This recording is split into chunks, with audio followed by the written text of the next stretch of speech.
कि अपने तत्व में जो है साधारण प्रतिबंध की बात करी और साधारण प्रतिबंध के लिए महापुरुष जी आज्ञा करे हैं कि बुद्धि चातुर्य से करो, उसकी मैनेज करो उसे। अब व्यवहारिक तौर पे हम सब वैष्णवों को एक ये प्रॉब्लम आती है कि जो प्रतिबंध आ रहे हैं तो प्रतिबंध के लिए अपनी जितना भी हम मैनेज कर सकते हैं, जितना भी अपना प्रयत्न कर सकते हैं वो हम लोग करते हैं, और नहीं होता तो उसको प्रभु इच्छा पे छोड़ देते हैं। लाइट आवाज हाँ, प्रभु इच्छा पे छोड़ देते हैं, क्योंकि वो महाप्रभु जी ने बताया ना विवेक धैर्य आश्रय में कि ये प्रभु इच्छा है। तो मतलब इसको किस तरह से समझा जाए?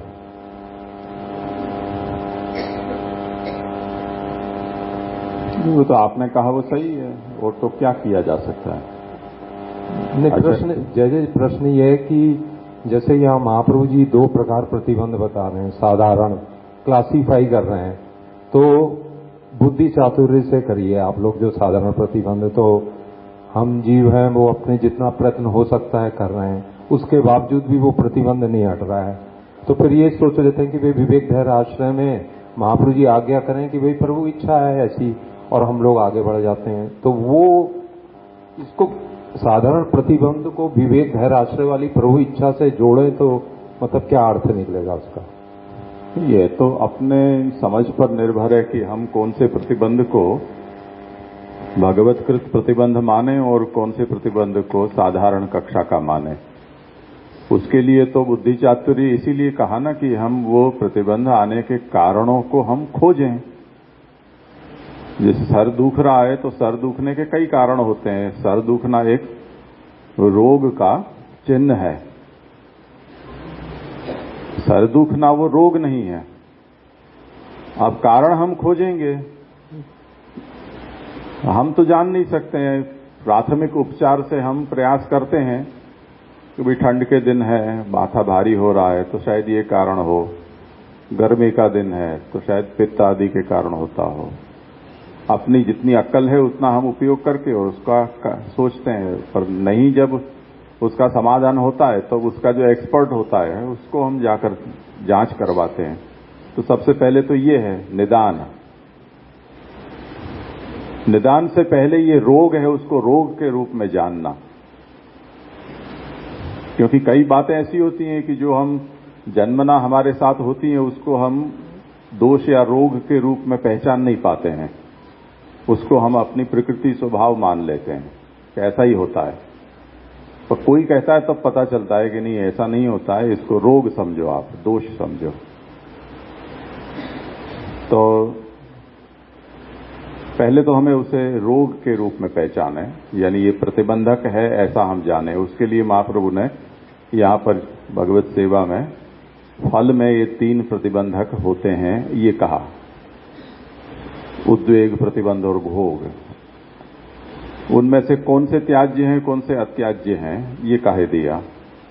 जो त्याज्य कक्षा के हैं उसका हम त्याग कैसे कर सकते हैं, उसका उपाय ये बताया कि वो आप उसको पहचानो, उसके कारणों को। कारण आप जान जाओगे तो कारण के निवारण से उसके कार्यभूत जो प्रतिबंध है वो भी अपने आप दूर हो जाएंगे। जैसे यहाँ पंखा चल रहा था, आवाज आ रही थी, हमने कहाँ से आ रही है आवाज, तो हमको पता चला कि ये पंखा आवाज कर रहा है। आपके पास दूसरा पंखा है तो ये हटा के दूसरा लगा दिया, तो निदान हो गया और उसका उपचार भी हो गया, प्रतिबंध का निवारण हो गया। ऐसे तो ये प्रक्रिया है। अब ये बात सही है कि इसमें भगवतकृत और साधारण का भेद हर किसी के ध्यान में आ सके ऐसा संभव नहीं भी हो।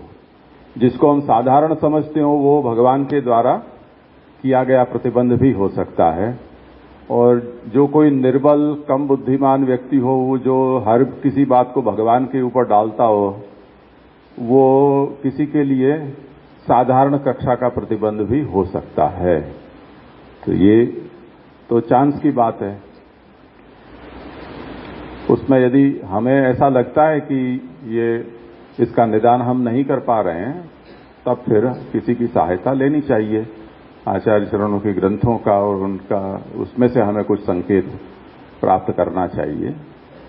ये ट्रायल एरर है, हो सकता है कि हमारा अनुमान सही निकले, हो सकता है कि वो गलत भी निकले। तो ये इसको प्रभु की लीला समझ सकते हैं हम। बाकी सभी को प्रभु के ऊपर छोड़ना ये भी सही नहीं है। तो बुद्धि चातुर्य किसमें कितना है, उसके ऊपर ये निर्भर करेगा कि वो पुष्टि मार्ग में अपने प्रतिबंधों का कितना कैसे निवारण कर पा रहा है। उसके उदाहरणों से तो हमारे पूरे पुराण और भगवदियों के चरित्र, आचार्य चरणों का भी जीवन चरित्र सब भरा पड़ा है। उसमें से हम कुछ कुछ प्रेरणा ले सकते हैं, क्योंकि हम भी सब इसी लोक में हैं, इसी मनुष्य शरीर में हैं, वही समाज है। तो ऐसी कोई अनहोनी घटना हमारे जीवन में हो, ऐसे चांसेस बहुत कम है कि जिसका उदाहरण हमें कोई दूसरे के जीवन में से प्राप्त न हो। तो उन्होंने जो भी कुछ किया है या भुगता है, वही हमारे लिए उदाहरण बन जाता है। तो उसमें हमें फिर अपने आप के ऊपर कोई एक्सपेरिमेंट करने की जरूरत नहीं रहती है, जब रेडीमेड हमको उदाहरण उपलब्ध हो रहे हैं। फिर भी अगर कोई ठोस उदाहरण हो, आप जो प्रश्न कर रहे हो उसमें, तब फिर अधिक विचार किया जा सकता है। सामान्यतया उत्तर ऐसे देना चाहूंगा मैं। यानी जिस तरह महाप्रभु जी नवरत्न में बताते कि क्रियमाणा चिंता और जायमाणा चिंता, तो ऐसा कुछ वो एंगल से कुछ समझ सकता है? नहीं, इनका तो प्रतिबंध के विषय में प्रश्न है, उद्वेग के विषय में नहीं है। लालू भट्ट जी ने यहां पर जो प्रतिबंध है उसका स्वरूप समझाया है कि उद्वेग दुखात्मक प्रतिबंध पैदा करता है, भोग सुखात्मक करता है, जिनके कारण हम प्रभु की सेवा से विमुख होते हैं, हमारा ध्यान बंटता है। और प्रतिबंध लालू भट्ट जी के हिसाब से न्यूट्रल नेचर का है, न तो दुखात्मक है न सुखात्मक है, फिर भी भगवत सेवा में वो विक्षेपजनक होता है।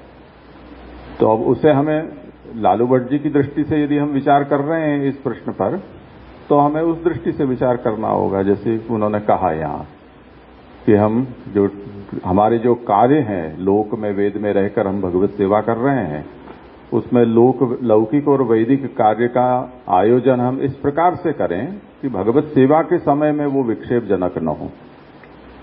पहले कर लें या बाद में करें, तो सेवा स्वस्थता से हो सकेगी। इतना सही बात है ये। और अधिकतर हम ऐसा करते ही हैं, सभी लोग ऐसा करने का प्रयास करते हैं।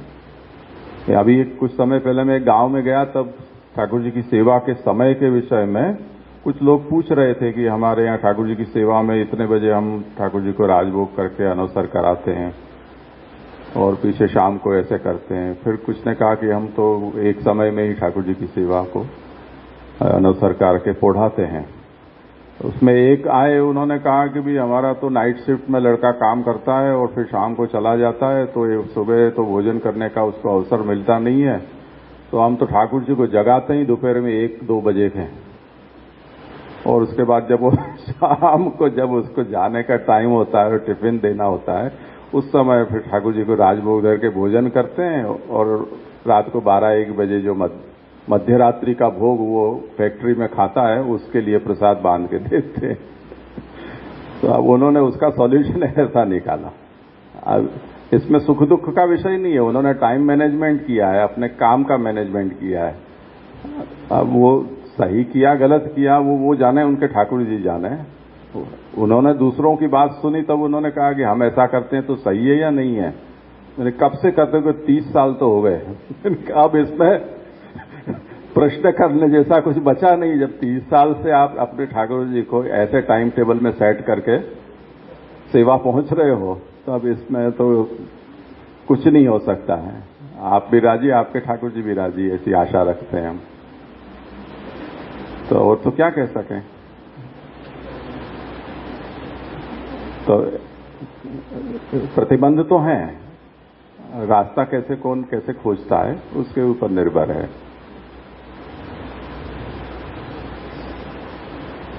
ठीक है, कुछ और विषय हो तो करें आगे।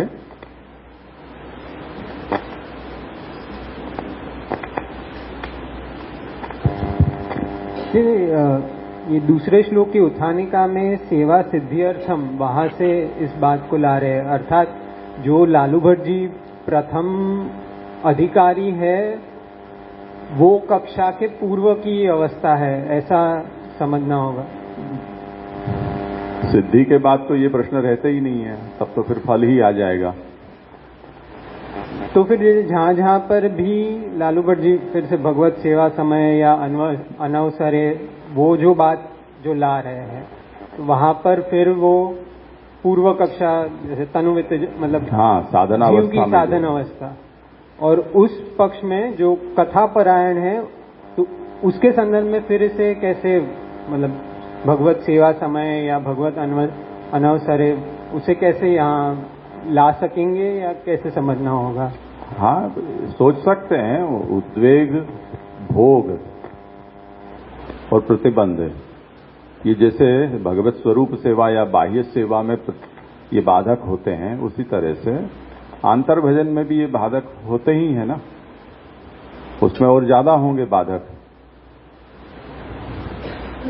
यानी गुणगान परायण जो है उसे तो भगवान महाप्रसाद प्राप्त ही नहीं है, तो असमर्पित से ही उसके देह का पोषण होगा, तो प्रबल प्रतिबंध हो जाएगा उसे, तो वो भोग उसके लिए अत्याज्य हो जाएगा। इसी तरह उद्वेग का स्वरूप वहां जैसे भगवत सेवा में बाह्य सेवा में होने वाला उद्वेग हो सकता है, उस तरह से ये आंतर भजन में भी उद्वेग हो ही सकता है। और वो उद्वेग का स्वरूप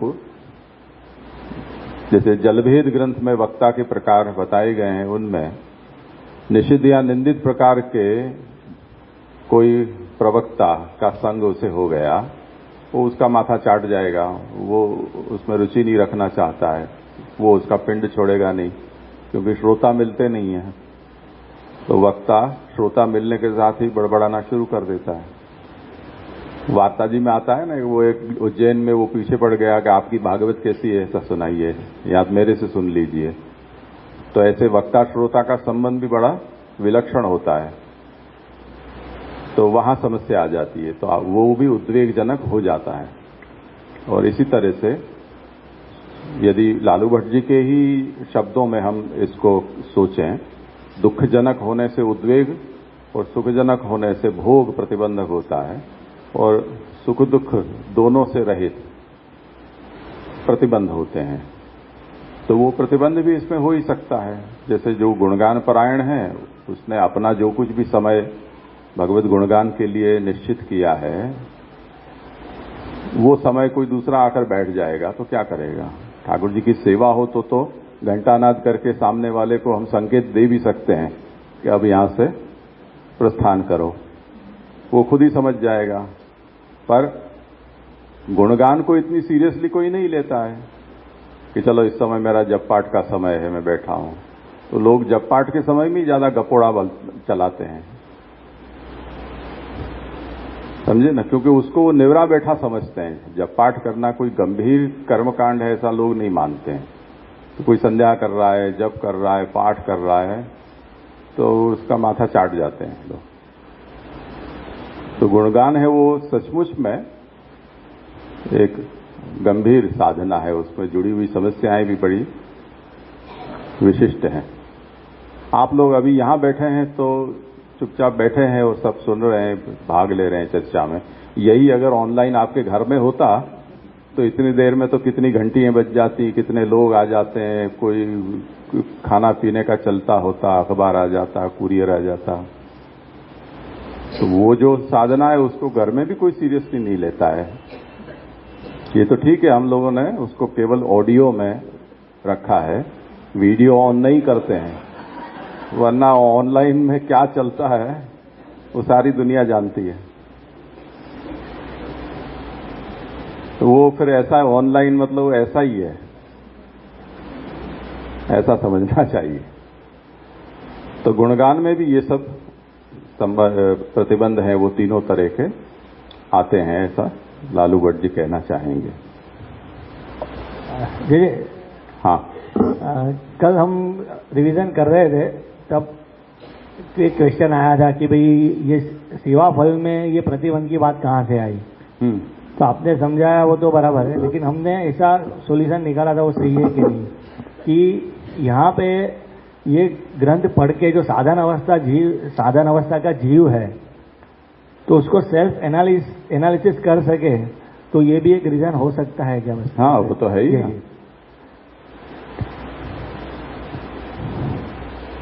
हर वस्तु की उपयोगिता अपने संदर्भ से ही होती है।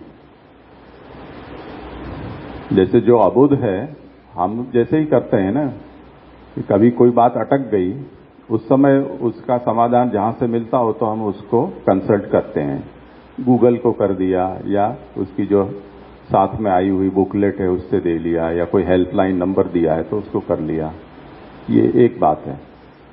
दूसरा, जिसने प्रवेश किया है वो बहुत ही सिस्टमेटिक पढ़ाई लिखाई या साधना करने का जिसको अभ्यास है, वो सबसे पहले ही सब कुछ रेफर करके बैठता है।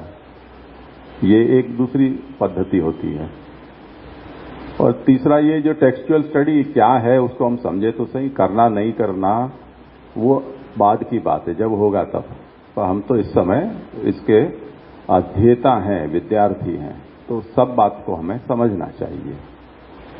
तो जो षोडश ग्रंथ का अध्ययन जैसे यूनिवर्सिटी में होता है, सभी लोग सभी एक धर्म दर्शन को पढ़ते हैं, उनको सेवाफल में प्रतिबंध या सेवाफल से क्या लेना देना।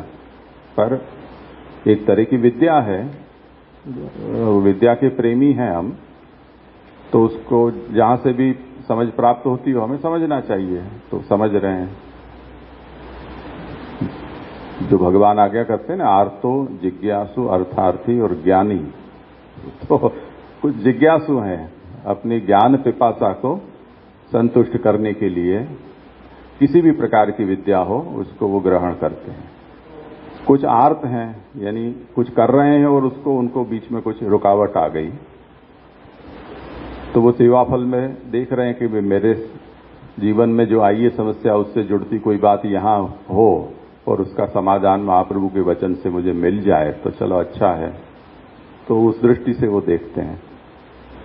कुछ ज्ञानी हैं, तो ज्ञानी जो है वो अपने स्तर पर इस बात को सोचता है, यानी दूसरे की समस्या का निवारण करने के लिए भी, खुद के भूतकाल अतीत को देखने के लिए भी, या भगवान भावी भी ऐसा कुछ लीला है उनके साथ कर सकते हैं, इन सब को सोचकर भी वो इन चीजों को देखना चाहेगा, समझना चाहेगा। तो इस तरह से सभी की अलग अलग दृष्टि है, कक्षा है, और उसके हिसाब से इसकी उपयोगिता सभी के लिए होती है। तो अनुष्ठानोपयोगिता उसके लिए है जो सचमुच में भगवत सेवा में प्रवृत्त हुआ है। जैसे नवरत्न ग्रंथ में श्री गोसाई जी ने कहा है कि ये जो चिंता आदि हैं वो भक्ति मार्ग में जो प्रवृत्त हुए हैं, उनकी मार्ग में दृढ़ प्रवृत्ति हो, उसके लिए मैं ये नवरत्न ग्रंथ है उसका विवेचन लिखता हूं। जो मार्ग में भक्ति में प्रवृत्ति नहीं है उनके लिए ये नवरत्न ग्रंथ निरुपयोगी है। जैसे अंधे के लिए सूर्य का कोई उपयोग नहीं है, उस तरह से सेवा विमुख जो लोग हैं उनके लिए नवरत्न कोई काम का ग्रंथ नहीं है, ऐसा आप आगे लिखते हैं। तो अब वो निरुपयोगिता या उपयोगिता है वो उसकी अनुष्ठानोपयोगिता की दृष्टि से है, ज्ञान की दृष्टि से नहीं। ज्ञान की दृष्टि से सभी के लिए, जिसको भी जिज्ञासा है उसके लिए वो उपयोगी हो गया। ऐसे एक प्रश्न राजा जी। हाँ, यहाँ पे ये जिसकी सेवा सिद्ध हो गई है उनके लिए ये ग्रंथ है, तो यहाँ पे जिसकी सेवा सिद्ध हो गई है उनकी जो मानसिक स्थिति है उसमें इंद्रियां भी हर ली गई हैं सर। इंद्रियां उनकी प्रभु में है उनकी। हाँ, तो यहाँ से ये बुद्धि पूर्वक करना है, तो इंद्रियां तो उनकी नहीं रही, तो बुद्धि एक स्वतंत्र है, ये तात्पर्य से समझना है, या बुद्धि से इंद्रियां थोड़ा नहीं, इसमें ऐसे समझो कि सेवा में जो फल का निरूपण है वो तो प्रथम श्लोक में संपन्न हो गया।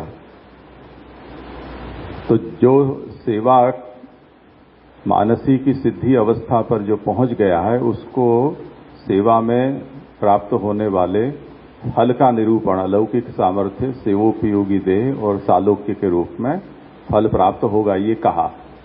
वो प्रकरण वहां समाप्त हो गया। अब नया प्रकरण उसमें शुरू हो रहा है। वहां सेवा के फल से कोई संबंध नहीं है। वहां सेवा सिद्धावस्था पर पहुंची है, ऐसा भी नहीं है। अब जो बात हो रही है वो भगवत सेवा की साधनावस्था में है, उसके लिए जो प्रतिबंध का निरूपण हो रहा है वो उसके लिए है। ये विषय अब बदल गया है। प्रतिबंध भी उनको ही लगेगा ना।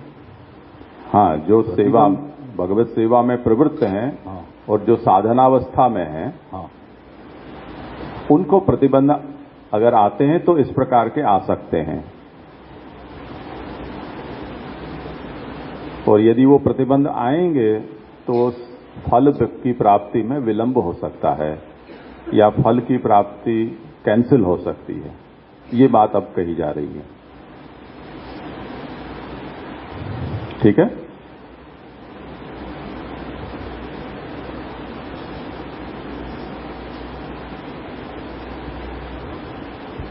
देखिए, यहाँ अलौकिक भोग है ना, उसके रिलेटेड एक क्वेश्चन था कि जैसे हमने सुबोधनी जी में देखा ना, सायुज्य और सालोक्य में जो डिफरेंस किया फल में, तो जो ठाकुर जी के साक्षात दर्शन करने का फल, और उसको हमने सायुज्य में लिया, और सालोक्य में मतलब ठाकुर जी संबंधी कोई भोग की इच्छा है, जैसे पुत्र, ऐसे जो ठाकुर जी विषय बनते हैं, और सायुज्य में डायरेक्ट ठाकुर जी संबंधी के, ठाकुर जी के विलास को दर्शन करना या ठाकुर जी के हास्य को देखना, ये दो से उसको डिफ्रेंशिएट किया, सायुज्य और सालोक्य को।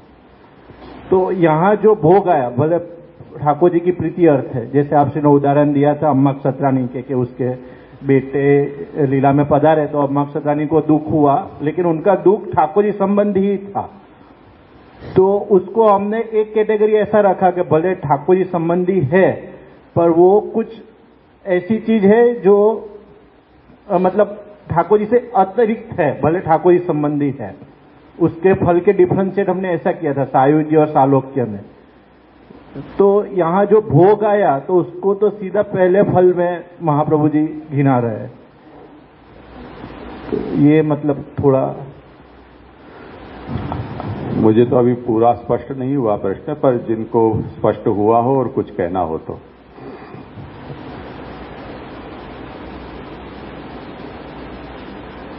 फिर से कर दो स्पष्ट जरा।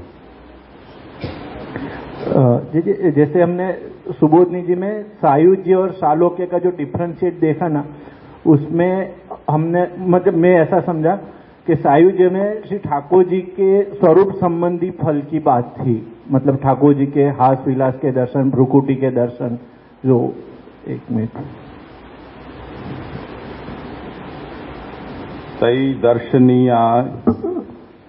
तई दर्शनीया वयवैरुदार विलास हास्यक्षित वाम सूक्तई हृतात्मनो हृत पराणश भक्ति अनिच्छतो गतिम अण्विम प्रयुक्ते।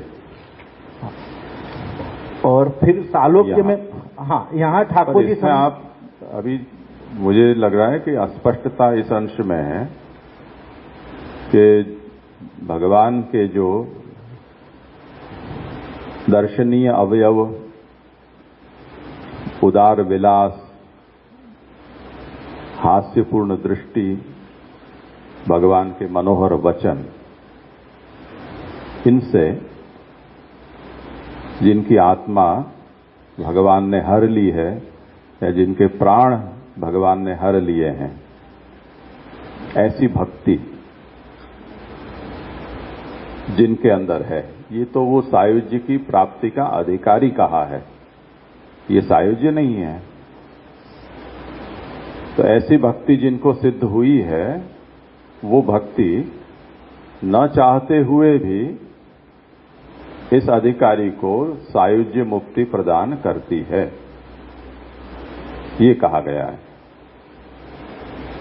मतलब उसके जो आभास में हम देखते हैं ना, तो इसके बाद उनका सायुज्य बताते हैं। हाँ, तो गतिम अण्विम प्रयुक्ते, ये सायुज्य हुआ, ये सायुज्य हुआ। और फिर सालोक्य में क्या आया कि ठाकुर जी के मध्यम भक्ति होने पर मुझ मायापति के पुत्र धनादि रूप अथवा स्वर्ग विभूति को, जिसके 8 अंग है, ऐसे ऐश्वर्य को और श्री तथा भगवत संपत्ति को, यहाँ तक कि मोक्ष संपत्ति को भी नहीं चाहते। मतलब ठाकुर जी के डायरेक्ट नहीं, लेकिन वो मतलब ठाकुर जी के उपयोग में आने वाली जो वस्तु है उनकी अपेक्षा है। भले वो ठाकुर जी के लिए ही है, मतलब भगवत के लिए, लेकिन वो वस्तुओं की अपेक्षा है। उससे डिफ्रेंशिएट किया ना हमने सायुज्य और सालोक्य कि ऐसा नहीं। सायुज्य और सालोक्य को हमने डिफ्रेंशिएट कैसे किया? जैसे मैं समझा कि एक में डायरेक्ट श्री ठाकुर जी के अंग की भक्त को इच्छा है, ठाकुर जी के अंग संबंधी दर्शन की, उसमें कुछ थर्ड मीडियम नहीं है। और सालोक्य में हम देख रहे हैं कि ठाकुर जी के उपयोग में आने वाले जो परिकर है आदि उनकी अपेक्षा है। हाँ, तो उससे हमने ऐसा थोड़ा डिफरेंस किया कि जो वो भक्त है वो ऊंची कक्षा के है, फिर हमने मध्यम रखा। हाँ, तो इतना मैं समझा। अगर तो अभी हम अलौकिक भोग में देखें, यहाँ अभी प्रति अलौकिक भोग में, तो वहां अपेक्षा यही है कि हम ठाकुर जी के संबंधी जो भी कुछ है, मतलब कि ठाकुर जी की सेवा में हम कुछ अच्छी तरह से जाए। तो हमको वो भोग की जो अपेक्षा है, जैसे अगर अम्मा क्षत्रानी के उदाहरण से मैं कोरिलेट करूं तो कि उनको बालक की अपेक्षा लौकिक बुद्धि से नहीं थी, लेकिन ठाकुर जी के खिलौने गए उस अपेक्षा से थी, उनके बच्चों की अपेक्षा। हाँ, तो ये भोग, ये जो भी ये प्रसंग है उसको हम अलौकिक भोग, मतलब महाप्रभु जी कहे कि अलौकिक भोग है तो प्रथमे विस्ते सदा, तो वहां पे उसको रख पाएंगे या वो मैं थोड़ा प्रश्न स्पष्ट नहीं हो रहा।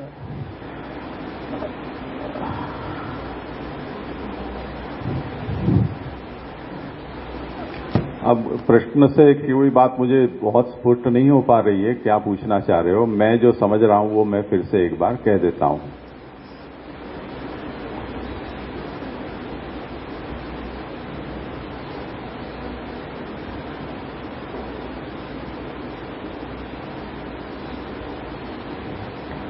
अब इसमें हमें दो तरह से सोचना होगा। कपिल देव जी ने जो निरूपण किया है उसकी व्याख्या महाप्रभु ने जो की है उसे वहां उस संदर्भ में हम समझें, ये एक दृष्टि है। और ये निरूपण है वो सेवाफल ग्रंथ में वर्णित 3 फल के निरूपण के साथ संबद्ध होता है, यानी 1-to-1 कॉरेस्पॉन्डेंस उसमें दिखाई दे रहा है। इसलिए यहां जो 3 फल कहे जा रहे हैं वो ही वहां निरूपित हुए हैं, ऐसा लालू भट्ट जी हमको समझाना चाहते हैं। ठीक है ना। उसमें हमने अलौकिक सामर्थ्य और सायुज्य, इसमें तुम्हारा प्रश्न नहीं है, तुम्हारा प्रश्न है वो सालोक्य के विषय में। सायुज्य वाले प्रसंग में जो बातें आई थी कि वो भगवान के दर्शन चाहते हैं या भगवान का वाणी विलास है वो उसका सुख चाहते हैं, ये जो बात कही गई है वो सायुज्य का रूप वर्णन वहां नहीं हुआ है, परंतु ऐसी अभिलाषा जिसको है और ऐसी अभिलाषा वाले को भगवान ने यहां अलौकिक सामर्थ्य प्रदान किया है, वो अब सायुज्य नहीं चाहता है, फिर भी भगवान उसको सायुज्य देंगे। ये भक्ति अपने प्रभाव से उसको सायुज्य मुक्ति प्रदान करेगी, ये बात हमें समझनी है। तो वहां योग्यता बताई गई है, वो सायुज्य का स्वरूप का वर्णन नहीं है। अब ये जो योग्यता है वो जिसे अलौकिक सामर्थ्य रूप फलात्मिका भक्ति सिद्ध हुई है वो इस प्रकार के सायुज्य का अधिकारी होगा। तो भगवान उसको यहां जो भगवत अनुभूति की योग्यता प्राप्त हुई है उसी योग्यता को अपने लोक में भी एक्सटेंड करेंगे। तो ये पुष्टि मार्गीय सायुज्य हुआ।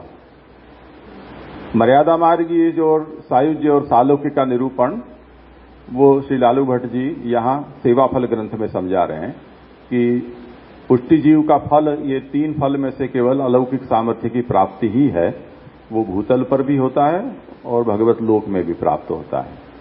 बाकी के जो 2 फल हैं वो मर्यादा जीव यानी मर्यादा जो भक्ति मार्गी हैं उनको प्राप्त होने वाले फल हैं।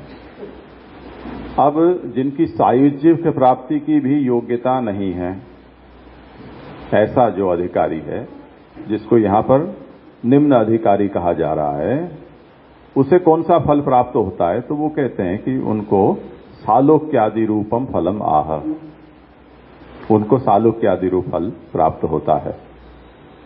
अब भगवान कैसे हैं? मायावी हैं। वो भगवान की मायावी, भगवान की जो विभूतियां हैं वो सभी का मन आकृष्ट करती हैं। उसमें भगवान के जो अष्टविध ऐश्वर्य हैं, भगवान की श्री है, ये सब ऐसे हैं कि साधारण मनुष्यों के चित्त को आकर्षित करती हैं। परंतु जो भक्त होते हैं उनको ऐसी सिद्धियों की, ऐसी श्री या ऐसी विभूतियों की अभिलाषा नहीं होती है। इसलिए उनके लिए कहा कि वो श्रियम भागवतिम व अस्पृहयंतिम, उनकी वो स्पृहा नहीं करते हैं। पर फिर भी यदि उनका अधिकार न्यून है तो इन सब सिद्धियों को वो मेरे परम धाम में भोगते हैं। वो भोगते किस तरह से हैं? तो उनको ये सार्ष्टी, सालोक्य इत्यादि रूप में उनको वो सब सिद्धियां भगवत लोक में प्राप्त हो जाती हैं। यही जो साधारण भक्त हैं उनको प्राप्त होने वाला तृतीय प्रकार का सालोक्य मुक्ति रूप फल है। ये बात सुबोधनी जी में भी इसी रूप में कही जा रही है और लालू भट्ट जी भी इसको तृतीय फल के रूप में वर्णित कर रहे हैं, वो भी इसी रूप में कर रहे हैं। इतनी बात हुई। अब इसमें तुम्हारा कोई प्रश्न हो तो बताओ। तो जैसे ये जो भोगते आया ना कि वो ठाकुर जी के लोक में भोगते हैं, तो अभी उसके कोरेस्पोंडेंस में हम यहाँ जो भोग आया अलौकिक भोग, तो अलौकिक भोग को तो मतलब प्रथम फल में रख दिया महाप्रभु ने, अलौकिक सामर्थ्य में। तो उससे मैं थोड़ा कंफ्यूज हुआ कि ये भोग जो शब्द है, मतलब यहाँ जो यूज किया, तो वहां तो हम न्यून दे रहे हैं कि उसको थोड़ी न्यूनता दी ना, भले माया मतलब जो अभिलाषा के रेफरेंस में, भले फल नहीं, अभिलाषा के रेफरेंस में तो न्यूनता दी कि जो भोगते हैं, भले ठाकुर जी की भक्ति के सामर्थ्य से उनको वहां भी वो सब भोग मिल जाते हैं। तो यहाँ ये भोग जो आया उसको हम अलौकिक सामर्थ्य के ऊंचे फल में क्यों रखते? वो उतना मैं थोड़ा नहीं, उसे अलौकिक सामर्थ्य के रूप में तो यहाँ जो मिल रहा है उसे कह जा रहा है। तृतीय फल में जो प्राप्त हो रहा है उसको हम अलौकिक सामर्थ्य में नहीं कहते हैं, पर यहाँ जो भोग मिल रहा है उसको हम कह रहे हैं। वो अलौकिक सामर्थ्य का साधक बनता है, ऐसा हम कहते हैं। साधक,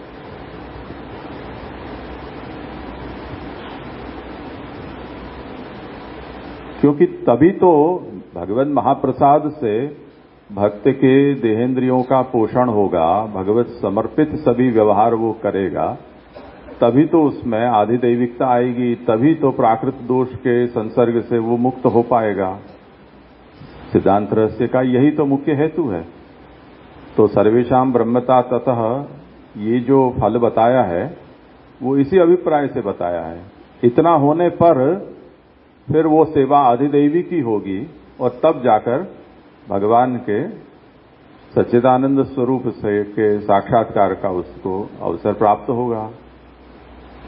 हाँ, साधक कह रहे तो समझ आ रहा है, मतलब फल, उसको फल नहीं कह रहे, फल का साधक कह रहे, तो उस तरह से हाँ उससे तो निष्प्रत्यूहम महान भोगः प्रथमे विशते सदा।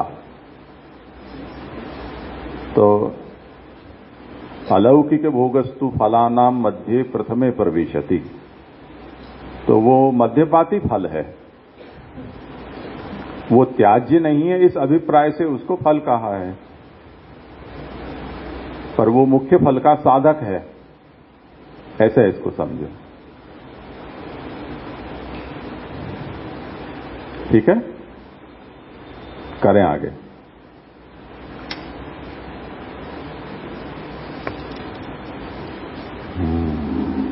एवं भगवत्कृत प्रतिबंधकस्यापि निवृत्त्युपायो वक्तव्यः।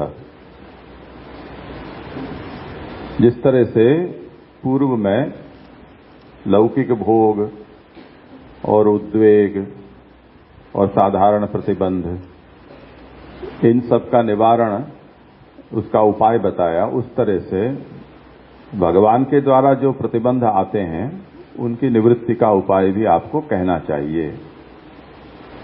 ऐसी आशंका करके ये आज्ञा करते हैं कि नास्य कश्चित निवृत्ति उपाय, भगवान जो प्रतिबंध लाते हैं तो उसके निवारण का कोई उपाय संभव नहीं है। ये बात अब आगे कही जाएगी।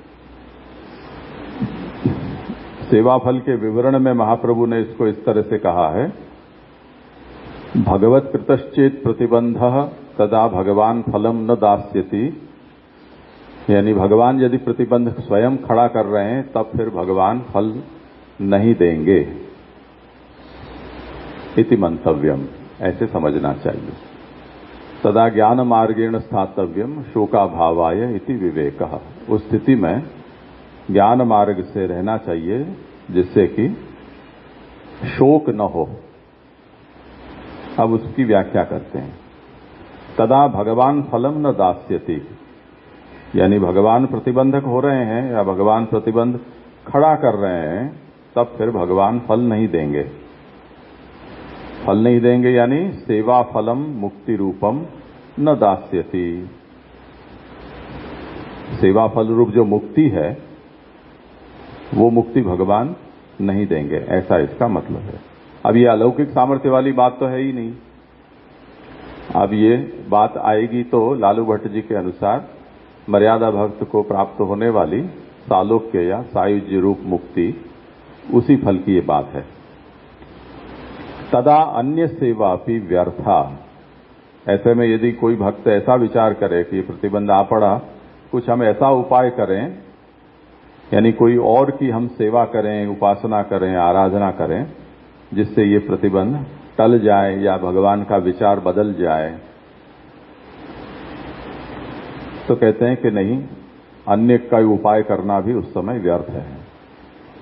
मुक्ति प्राप्त्यर्थम अन्यस्य तीर्थादेह सेवा भी व्यर्था, ऐसा समझना चाहिए कि मुक्ति प्राप्ति के लिए अन्य यानी तीर्थ आदि की सेवा करना, तीर्थ यात्रा आदि करना, ये सब उपाय भी व्यर्थ हैं। तो कहते हैं कि व्यर्थ क्यों? तत्र हेतु तदा आसुरोयम इति निर्धारः, भगवान ने प्रतिबंध खड़ा किया है, इसका मतलब भगवान ने तुमको मुक्ति योग्य नहीं माना है, यानी तुमको आसुर माना है। तो आसुरस्य तु निबंधायासुरीमता इति भगवद्वाक्यात् तस्य मुक्तिर्न भवति इति तीर्थादि सेवापि व्यर्था इति भावः। भगवान गीता में कहते हैं कि आसुरी जो जीव हैं उनको तो बंधन के लिए ही पैदा किया है, मुक्ति के लिए पैदा ही नहीं किया है। और भगवान ने अगर तुमको आसुरी मान लिया है तो मुक्ति नहीं देंगे, तो लाख उपाय दूसरे कर लो तो मुक्ति नहीं होगी तो नहीं ही होगी। इसलिए तीर्थादि सेवा भी व्यर्था, उस स्थिति में अन्य कोई उपाय, तीर्थाटन करना या कोई यज्ञ आदि करना, कोई तपस्या करना, ये सब भी व्यर्थ सिद्ध होंगे। मतलब पुष्टि जीव को भगवत प्रतिबंध नहीं आएंगे, ऐसे समझना? हाँ, यहाँ लालू भट्ट जी के अभिप्राय से ऐसा समझना चाहिए। और पर यहाँ तो ये मर्यादा भक्त है, तो आसुर कैसे गिन रहे हैं प्रभु? बाद में आसुरता आ जा रही है ऐसे?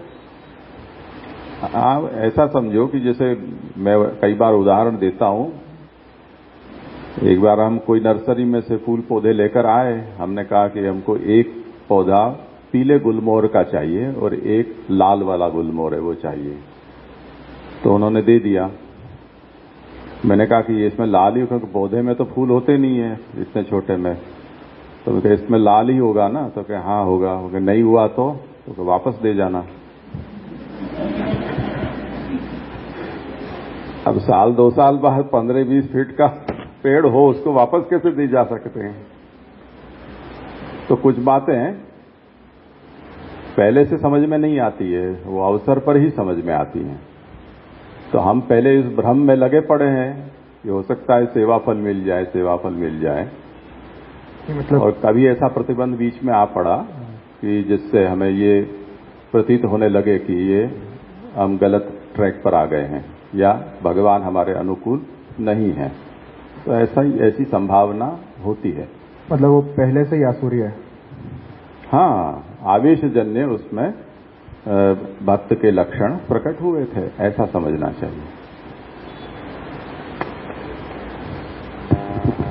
इसका उदाहरण एग्जैक्ट नहीं है, पर हम कृष्णदास जी को इसका उदाहरण ले सकते हैं, जिसमें कृष्णदास स्वयं ये बोलते हैं कि कृष्णदास सुरते असुर भय, असुरते सुर भय। तो पहले असुर थे, फिर अंगीकृत हुए तो सुर हुए, फिर वापस उनको संग दोष हुआ तो असुर हो गए, और फिर श्री गोसाई जी ने कृपा की तो फिर वापस सुर हो गए। तो ये उलट पलट है उनकी, जैसे देखने मिलती है। अब उसको हम आवेश कहेंगे। यहां हो सकता है कि उससे विपरीत आवेश हो गया हो।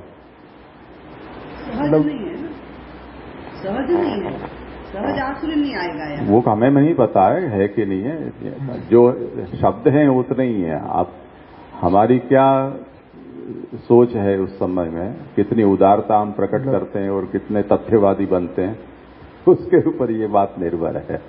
मतलब एक जगह ऐसे भी सुनी कि जैसे पुष्टि जी ने कोई ऐसा महत अपराध कर दियो भक्त को या कोई विशेष, तो वहां भी वो आसुरी हो जाए वो। तो आसुरी हो जाएगा ऐसा नहीं, नरकपात होगा। भक्त को भी यदि ऐसा उग्र अपराध करता है तो नरकपात होता है। साधारण अपराध होते हैं तो नरकपात नहीं होता है। तो वो फल को अधिकारी नहीं होगा फिर वो। नरकपात आसुरी होने का प्रमाण नहीं है, वो तो उस प्रकार का जो अपराध है तो ऐसा फल उसको मिल गया। एक्चुअली कंफ्यूजन तो है, क्योंकि लालू भट्ट जी यहाँ निबंध आया सूरी मत है, यानी गीता जी के वचन सूर्य कह रहे हैं, तो वहां तो आसुरी, तो जो दैवी आसुरी की बात है वो तो आसुरी बाय सिलेक्शन ही है, वराणसु ही है। इसके लिए यहाँ वो वचन से थोड़ा, क्योंकि ज्यादा हम ऐसे समझते आसुर भाव या आसुरावेश ऐसे समझते हैं, तो ये थोड़ा, क्योंकि सीधा आसुरी सब जैसा होगा वैसा। यदि आवेश होगा तो आवेश निवृत्त होने के बाद भगवान फिर से अनुकूल होकर फल प्रदान करेंगे। आवेश नहीं हुआ और यदि सहज आसुरी हुआ तो उस स्थिति में उसको फल प्राप्त नहीं होगा। दोनों बातें हमें सोचनी तो पड़ेगी ना। महाप्रभु के शब्द जो उपलब्ध हैं उसमें से ये दोनों बातें हमें, आवेश है ऐसा यहां तो बिल्कुल स्पष्ट नहीं हो रहा है। यहां तो वो सहज असुर है ऐसा ही महाप्रभु के वचन से, नहीं तो महाप्रभु को असुरावेशी इतना 2 अक्षर लिखने में क्या जोर पड़ता था। नहीं लिखा है इसका मतलब ये हुआ कि फल को अटकाया है, इसका मतलब गड़बड़ी है। हम इस भ्रम में यात्रा किए जा रहे हैं कि हम इस फल के अधिकारी हैं, पर अंतिम मौके पर अटक गए हैं, इसका मतलब कुछ गड़बड़ है। तो हमारे अंदर ही कुछ खोट है, ऐसा सोचना चाहिए। मतलब आसुरी मतलब प्रवाही, ऐसा समझो। तो प्रवाही में भी जो 2 भेद हैं, तो वहां में से वो आज्ञा होएगो तो यहाँ पे आ सके है, ऐसा समझ सके। दुर्गे होगा वो तो नहीं आएगा बिल्कुल। मैं यही कह रहा हूं कि किसके अंदर कितना दैन्य है, कितनी सहानुभूति है, कितनी उदारता है, उसके ऊपर यह निर्भर है। महाप्रभु के शब्द हमारे पास इतने ही हैं कि तदा आसुरोयम जीवः इति निर्धारः। तब ये जीव आसुर है, भगवान फल देना नहीं चाह रहे हैं, तो ये आसुरी हो गया सिद्ध। बहुत कठिन है। अब इसका क्या अर्थ निकालें? आप चाहो तो आसुरावेशी है, तो इस समय वो उस फल की प्राप्ति का अधिकारी नहीं है, ऐसा समझें। तो संभावना तो बहुत है ना, क्योंकि आवेश ऐसा तो नहीं है कि कोई निश्चित काल पर्यंत ही वो आवेश हो, वो कुछ जन्मों तक भी आवेश हो सकता है। तो जैसे चर्षणी जीव के विषय में ये कहा है कि वो जहां जाता है वहां वैसा हो जाता है और वो उसका तात्कालिक फल उसे प्राप्त भी हो जाता है। तो यदि वो चर्षणी भटकता हुआ उतने समय उस मार्ग में आ चढ़ा तो पुष्टिमार्गी के लक्षण साधन वो अपना लेता है। तो जितना साधन करेगा, जितने उसमें पुष्टिमार्ग के लक्षण चरितार्थ होंगे, जितनी यात्रा करेगा वहां तक तो वो पहुंच ही जाएगा, पर अटकेगा लास्ट में, क्योंकि ये सब तो साधन साध्य बातें हैं, वो हम आगे देख कर आए मानसी पर्यंत जो अवस्था है वो, पर आगे अटक जाएगा। जब भगवान की ओर से कुछ फल देने की बात आएगी तब उसकी दूध का दूध पानी का पानी हो जाएगा, ये तात्पर्य है। तो स्वरूप योग्यता है, फल योग्यता नहीं, स्वरूप योग्यता भी नहीं है ना। वो स्वरूप योग्यता थोड़ी कहते हैं उसको। स्वरूप योग्यता का मतलब दैवी होना, जीव का वर्ण हुआ होना, पुष्टि का बीज होना। जी जी, तो परंपरा से कर रहे हो, हाँ, देखा देखी कर रहे हो। जी, अभी यहाँ पे आपने बताया कि ये भगवत प्रतिबंध है, वो सिर्फ मर्यादा जीव को ही होते हैं, पुष्टि जीव को नहीं होते हैं, ऐसा तात्पर्य है लालू भट्ट जी का। ये प्रतिबंध की चर्चा उसी विषय में है। ओके, तो फिर श्री महाप्रभु जी पुष्टि जीव को जो प्रतिबंध आते हैं पुष्टि प्रवाह मर्यादा में जो बता रहे हैं कि आसक्तो भगवान एवं शापम दाप यदि क्वचित अहंकार अथवा लोगे तन मार्ग स्थापना है, तो फिर वो विरोधाभास नहीं हो जाएगा? वो तो लीला में आने वाले हैं, यहाँ थोड़ी की बात है। लेकिन है तो पुष्टि जीव ना, तो पुष्टि जीव को भी प्रतिबंध हो गया ना वो भी। हाँ, तो भले ना, तो लीला में जो जीव हैं उनको भगवान किसी कारणवश भूतल पर भेजना चाहते हैं तो ऐसे निमित्त खड़े कर लेते हैं। और यहाँ पे जो बात हो रही है वो भूतल पे जो जीव है उसकी बात लालू भट्ट जी कर रहे हैं। सीधी सी बात है। ठीक है। તો જે આસુરી જીવ છે એ ત્યાં સુધી એટલી લાંબી યાત્રા કરીને પહોંચી શકે ખરો કે ફલ સુધી પહોંચી જાય, એટલે એટલું એ ટકી શકે ખરો? हाँ, कितना आवेश प्रबल है उसके ऊपर ये बात निर्भर करती है। हो सकता है ऐसा। ठीक है, मुझे डाउट लग रहा था इसीलिए। हाँ, हो सकता है, वो भी हो सकता है।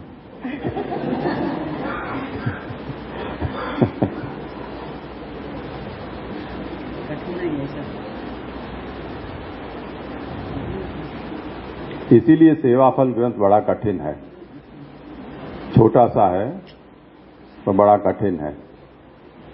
विवरण करने पर भी उसकी कठिनाई हल्की नहीं हो रही है। जितना सोचते हैं ज्यादा उसमें कठिनता सामने आती जाती है। उसमें हम तो क्या कर सकें, बड़े जो रास्ता दिखा रहे हैं उस हिसाब से आगे बढ़े हम। तो ये हुआ अंत में कि भगवान ने ये कहा है कि आसुरी जो सर्ग है उनको तो बंधन के लिए ही पैदा किया गया है, इसलिए यदि फल अटक रहा है भगवान के द्वारा तो उस स्थिति में ये जीव आसुर है ऐसा निर्धार हो जाता है। तो ऐसे की मुक्ति संभव नहीं है, तो मुक्ति के लिए अन्य कोई उपाय करना भी उस स्थिति में व्यर्थ है। इसलिए महाप्रभु सेवा फल ग्रंथ के मूल कारिका में आज्ञा करते हैं, अकर्तव्यम भगवतः सर्वथा चेत गतिर नहीं। उसकी व्याख्या करते हैं कि ननु यस्य भगवत कृत प्रतिबंध स आसुरः, भगवान के द्वारा जहां प्रतिबंध खड़ा किया गया है वो आसुर है। तस्य सर्वथा मुक्तिर नास्ति इति निरूपितम, उसकी मुक्ति किसी भी प्रकार से नहीं हो सकती है, ऐसा निरूपण किया गया। तरही फलाशा राहित्य जनित क्लेशः स्यात्, ऐसी स्थिति में इतनी लंबी साधना करने वाले को एक तरह से क्लेश हो जाता है, कह रहे इतना किया अब कुछ नहीं मिलेगा। तो ऐसे क्लेश की निवृत्ति कैसे हो सकती है? ऐसी आशंका यदि हो तो क्लेश निवृत्ति उपायम आहु, उसकी निवृत्ति का उपाय कहते हैं कि तदा ज्ञान मार्गेण स्थातव्यम। ऐसी स्थिति में ज्ञान मार्ग का सहारा लेना चाहिए। अब ये ज्ञान मार्ग क्या है कि ये न अहम उत्पादितः तेन परमेश्वरेण यद विचारितम तथैव भविष्यति। मुझे जिसने पैदा किया है वो परमेश्वर जैसा चाहेगा, जैसा सोचेगा, वैसा ही मेरे साथ होगा। इति मया दुखम त्याज्यम। इसलिए जब भगवान के द्वारा विचारित है वही होने वाला है, तब फिर मुझे ये क्लेश नहीं करना चाहिए कि इतना किया और मुझे कुछ नहीं मिलेगा। इत्यादि ज्ञान रूपेण साधनेन नैश्चिन्त्येन स्थेयम। ये ज्ञान है, इस ज्ञान रूप साधन से अपने मन को समझाना चाहिए, निराशा में नहीं उतरना चाहिए, इस तरह से रहना, ये इसका तात्पर्य है। क्योंकि ज्ञान मार्गेण स्थातव्यम में मुक्ति के लिए अब भक्ति मार्ग छोड़कर ज्ञान मार्ग का सहारा लो, ऐसा तो इसका मतलब हो नहीं सकता। क्योंकि भगवान ही जब विपरीत हैं आपसे, तो ज्ञान मार्ग भी आपको मुक्ति कैसे दिला पाएगा। तो ज्ञान मार्ग का मतलब यहां वो ज्ञान मार्ग नहीं है, परंतु ज्ञान मार्ग का मतलब है अपने आप को समझाना। तदुक्तम मूले, इस बात को मूल में ऐसा कहा गया है कि यथा वा तत्व निर्धारो विवेकः साधनम मतम। जिस तरह से भी तत्व का निर्धार हो, उस प्रकार का जो विवेक है उसे साधन यहां समझना चाहिए। यहां साधन शब्द का मतलब है शोकाभाव साधनम, यानी जो वास्तविकता है, धरातल है, उसका परिचय आपको जिस उपाय से, जिस विचार से हो जाए, वो ही यहां पर आपके शोक को दूर करने का साधन है, ऐसा समझो। एवं साधारण प्रतिबंधो बुद्ध्या त्याज्य इति उक्त्वा भगवत्कृत प्रतिबंधस्य अशक्य त्याग्यत्वात् तज्जन्य शोक निवृत्ते ज्ञान मार्गेण स्थेयम इत्युक्तम। तो इस प्रकार से प्रतिबंध में जो दो प्रकार बताए, उसमें साधारण प्रतिबंध को विचार पूर्वक छोड़ देना चाहिए, ऐसा कहकर भगवत्कृत प्रतिबंध का त्याग कर पाना संभव नहीं है। इसलिए जो शोक होता है उस स्थिति में, उसकी निवृत्ति के लिए ज्ञान मार्ग से स्थिति करनी चाहिए, यानी स्वस्थता अपने चित्त की लाने का प्रयास करना चाहिए, ऐसा यहां पर कहा। तो ये उद्वेग और उसके बाद प्रतिबंध, उसके बाद अब फिर से क्रम आता है भोग। अतः परम भोग रूप प्रतिबंध निवृत्त्युपायम आहु साधारणो भोगः कथम इत्यारभ्य त्याज्य इत्यन्तेन। अब इसके बाद जो क्रम प्राप्त भोग रूप प्रतिबंध और उसकी निवृत्ति का उपाय, वो अब बताते हैं। ये विवृत्ति में साधारणो भोगः, वहां से ये निरूपण महाप्रभु ने किया है। एक गड़बड़ ये हो गई कि विवृत्ति के साथ आपको सेवाफल ग्रंथ अगर प्राप्त हो जाता तो आप समय समय पर उसको देख सकते हैं। तो बात ऐसी है कि आशंका महाप्रभु करते हैं कि ननु साधारणो भोगः कथम त्यक्तव्यः इत्याकांक्षायाम आह। साधारण भोग का त्याग कैसे हो सकता है, ऐसी आकांक्षा हो तो सविघ्नोल्पो घातक स्यात् बलाद एतौ सदा मतौ, ऐसा उसका निवारण बताया। निवारण में क्या कहा कि जो भोग है वो सविघ्न होता है, यानी हम जो भी भोग करते हैं उसके साथ कुछ न कुछ विघ्न जुड़ा हुआ होता है। दूसरा, हम जो भी भोग करते हैं वो भोग अपने स्वभाव से अल्प होता है। अल्प यानी क्षुद्र होता है। क्षुद्र का मतलब ये है कि कितना भी भोगें तब भी उससे संतुष्टि नहीं हो सकती है, ये उसका स्वभाव है।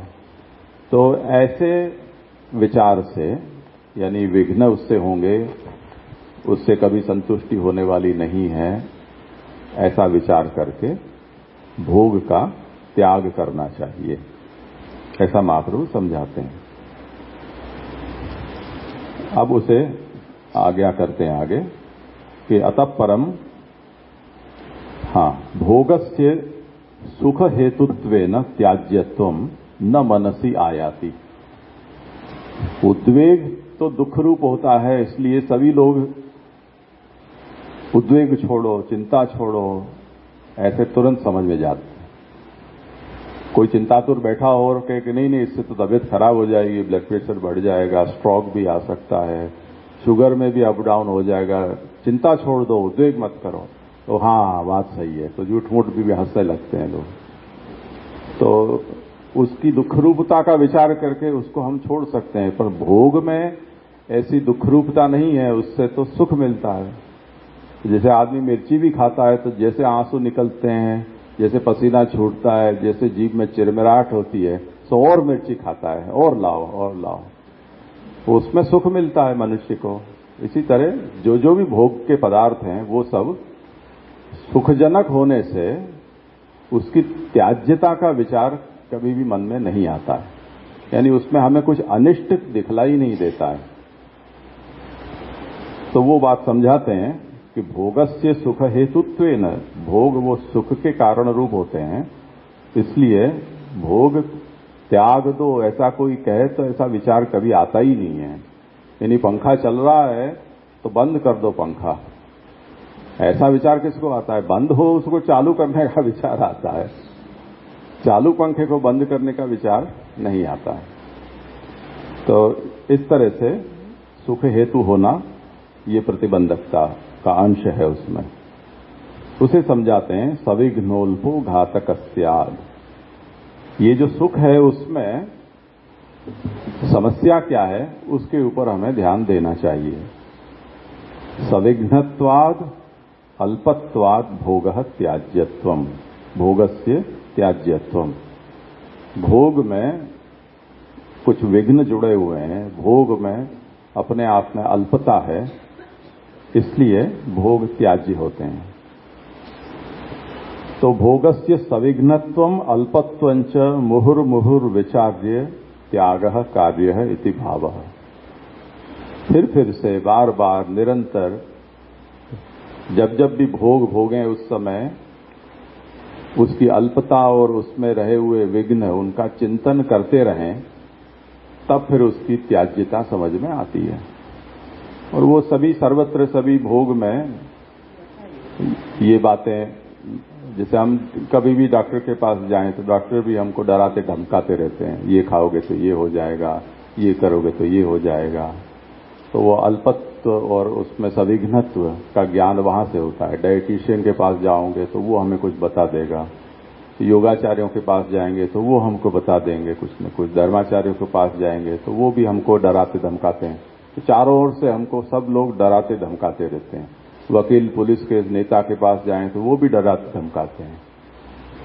तो इस तरह से सब ओर से हम भोग से यदि हम डर रहे हैं, उसकी वास्तविकता का बोध करते हैं तो थोड़ा बहुत संयम मनुष्य में आ जाता है। तो वो बात बताते हैं कि उसका चिंतन करते रहने से वो त्याग संभव हो पाएगा। साधारण प्रतिबंधस्य तु घातकत्व अत्याज्यत्वम, घातकत्वात् त्याज्यत्वम। और जो साधारण प्रतिबंध है वो घातक होने से उसकी भी त्याज्य रूपता है।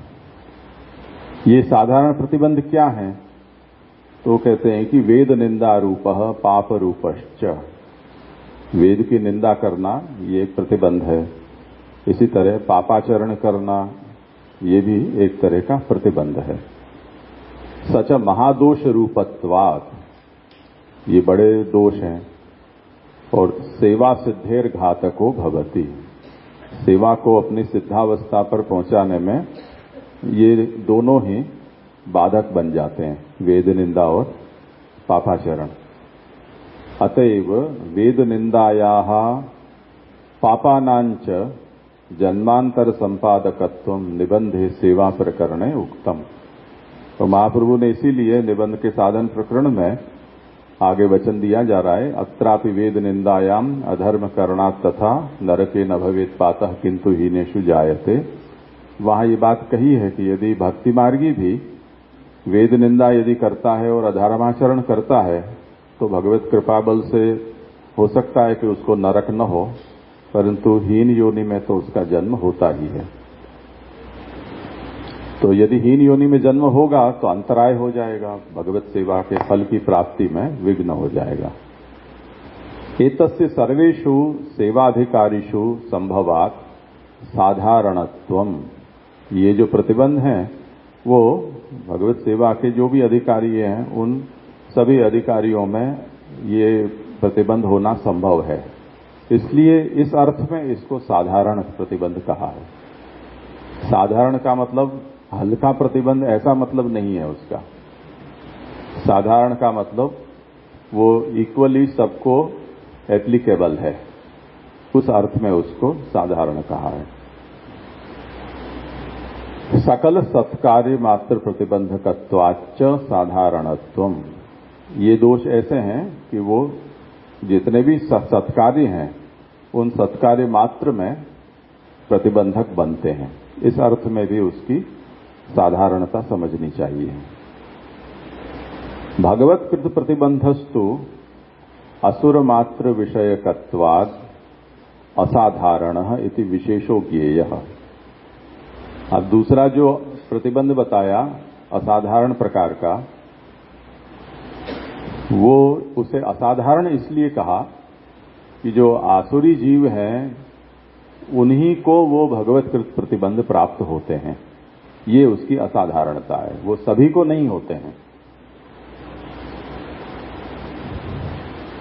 एतौ सदा प्रतिबंधकौ, ये दोनों हैं वो सदा प्रतिबंधक होते हैं। मतलब लौकिक भोग साधारण प्रतिबंधौ, यहाँ द्विवचन का जो प्रयोग किया है उसमें दो बात कौन सी गिननी है, एक तो लौकिक भोग और दूसरा साधारण प्रतिबंध। ये दोनों सेवा में सदा ही प्रतिबंधक बनते हैं। लौकिक भोगस्य वेद निंदा रूप पाप रूप साधारण प्रतिबंधस्य च सर्वदा संभवात् सर्वदा प्रतिबंधकत्वम इत्यर्थः। कहने का तात्पर्य ये है कि लौकिक भोग और वेद निंदा रूप जो पाप है, तद्रूप जो साधारण प्रतिबंध है, वो सर्वदा हो सकते हैं, इसलिए उनकी प्रतिबंधकता भी सर्वदा मानी गई है। भोग अटकता नहीं है, बिना भोग के मनुष्य का जीवन संभव नहीं है, वो भी लगा रहता है। और जो भगवान मार्ग में आ जाते हैं उनमें योग्यता हो या न हो एक प्रकार का गौरव आ जाता है, और गौरववशात वो वेद निंदा में उतर पड़ते हैं, ऐसा भी होता है। तो इसलिए उसकी, और दूसरा ये भी है कि जैसे हम ये देखते हैं कि जिनको भी देहाभिमान है और साथ साथ भगवत भजन में भी प्रवृत्त हुए हैं, वो देह धर्म और आत्म धर्म की आपस में जो सिर्फ उठौवल होती है उसमें खींचतान बनी रहती है। तो भगवत सेवा के अवसर में ही शास्त्रीय कर्म भी प्राप्त हो जाते हैं, जिनको शास्त्र डरा धमका के कहता है कि इस समय नहीं करोगे तो सब व्यर्थ हो जाएगा, ये मुहूर्त नहीं संभालोगे तो अनिष्ट हो जाएगा। तो एक और शास्त्र आंख निकालता है कि करो करो करो करो, दूसरी ओर भक्ति मार्ग ये कहता है कि नहीं, भगवान के आगे सब कुछ गौण है, तो भगवत धर्म का ही आचरण करो। तो दोनों में खींचतान होती है, उसमें जिसका झोंक जिस समय आत्मधर्म या भगवत धर्म में प्रबल होता है तो वो गौरवान्वित होकर और वेद मार्ग की निंदा कर देता है, हाँ ठीक है कहते हैं। तो भगवदियों के पदों चरित्रों में ऐसा वर्णन प्राप्त होता है। तो ऐसा यदि हो जाता है तो भगवत अपराध या भगवत वाणी रूप जो वेद है उसके प्रति अपराध भी संभव है, इसलिए सर्वदा प्रतिबंधक कहा है। इसे मूल में बलाद एतौ सदा मतौ ऐसा महाप्रभु समझाते हैं। तो ये दोनों सदा मतौ क्या तो कहते हैं प्रतिबंधकौ मतौ, इन दोनों को सदा प्रतिबंधक मानना चाहिए। भगवत्कृत प्रतिबंधस्य अशक्यत्यागत्वाद अनिवार्यत्वेन आसुरजीवस्य सेवाफलाभावः इति निरूप्य तत्कृत शोक निवृत्ते ज्ञान मार्गेण स्थिति कार्या इति पूर्वम निरूपितम। तो साधारण और भोग, लौकिक भोग और साधारण प्रतिबंध, ये दोनों का तो बुद्धिपूर्वक त्याग करना चाहिए। रहा प्रश्न अब भगवत्कृत प्रतिबंध का, तो उसका त्याग करना संभव नहीं होने से वो अनिवार्य है। और जो आसुर जीव हैं उनको भगवत्कृत प्रतिबंध होने पर सेवा फल की प्राप्ति नहीं हो सकती है, ऐसा आगे निरूपण किया। और ऐसी स्थिति में उसे जो शोक होता है उसकी निवृत्ति के लिए उसे ज्ञान मार्ग से स्थिति करनी चाहिए, ऐसा आगे निरूपण हो गया। इसमें ये जो अभी लालू भट्ट जी ने और आपने जैसे इसको समझाया है भगवत्कृत प्रतिबंध, तो यहाँ पर जो चला है लालू भट्ट जी ने ज्ञान मार्गीय जो मर्यादा मार्गीय है उसके लिए बताया है। और जैसे राजू भाई के क्वेश्चन में आपने क्लियर किया कि ऐसा अटकाव पुष्टि मार्गी भक्त के लिए तो नहीं होता है। कैसा भाव? ये जो यहाँ पर भगवत्कृत प्रतिबंध है ये पुष्टि मार्गी के लिए नहीं होता है, ये तो मर्यादा मार्गीय के लिए होता है। एक तो ये आसुरी जीवों को आसुरी, हाँ। अब इसको अपने पुष्टि मार्गी दृष्टि से देखें कि अगर ठाकुर जी अटकाव कर रहे हैं तो नवरत्न में ऐसे करके आ रहा है चित्तद्वेगम विधायपि हरि यत यत करिष्यति, तो वहां पर ठाकुर जी अटकाव कर रहे हैं, ठाकुर जी वहां पर चित्त का उद्वेग कर रहे हैं भक्त को। तो वहां पर महाप्रभु जी ऐसी सलाह दे रहे हैं कि भी कोई बात नहीं है, शरणागति रहो श्री कृष्णा शरणम। तो ये जो पुष्टि मार्गी का जो अटकाव हो रहा है वहां पर महाप्रभु जी शरणागति का कर रहे हैं कि मतलब आप उसमें जाइए। तो इसको इस तरह से समझे कि मर्यादा मार्गी के लिए अटकाव है तो वहां पर तो आसुरी है, लेकिन पुष्टि मार्गी में अगर अटकाव आ रहा है तो उस तरह का, क्योंकि यहाँ पर ठाकुर जी की ऐसी तरह की आज्ञा है कि मैं जिसका महाप्रभु जी ने ब्रह्म संबंध कराया उसको तो मैं छोड़ता नहीं हूं। तो उसके कारण महाप्रभु जी यहाँ पर ये बता रहे हैं कि भाई ठीक है, अगर चित्तोद्वेग ठाकुर जी कर रहे हैं तो हो सकता है कि आगे चल के आप श्री कृष्णा शरणम करके शरणागत रहो तो हो सकता है ठाकुर जी आगे विचार कर सकते हैं। ये अपनी चर्चा चली थी जब नवरत्न का था। तो इस नवरत्न को पुष्टि मार्गी दृष्टि से और ये जो यहाँ चर्चा चली है भगवत्कृत प्रतिबंध, ये मर्यादा मार्गी के हिसाब से ऐसा समझा जाए? नहीं, ऐसा नहीं है ना। भगवान किसी के भक्त के मन में उद्वेग पैदा करते हैं, वो उद्वेग कहा जाएगा, प्रतिबंध नहीं। आप प्रतिबंध और उद्वेग को एक कर रहे हो।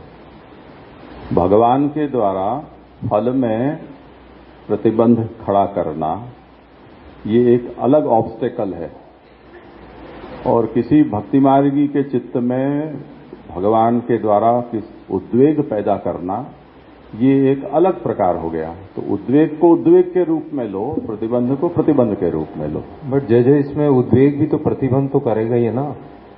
नहीं करेगा। अगर जीव में उद्वेग हो रहा तो वो प्रतिबंधक होगा ना? नहीं, पहले आप प्रतिबंध की व्याख्या करें। प्रतिबंध शब्द से आप क्या कहना चाहते हैं? कि प्रतिबंध में यह है कि जो पुष्टि जीव है सेवा में अगर उद्वेग हो रहा तो वो तो उसकी सेवा में प्रतिबंध तो खड़ा कर ही जाए। तब फिर सेवा फल में जो उद्वेग कहा है उसका आप अर्थ क्या करोगे?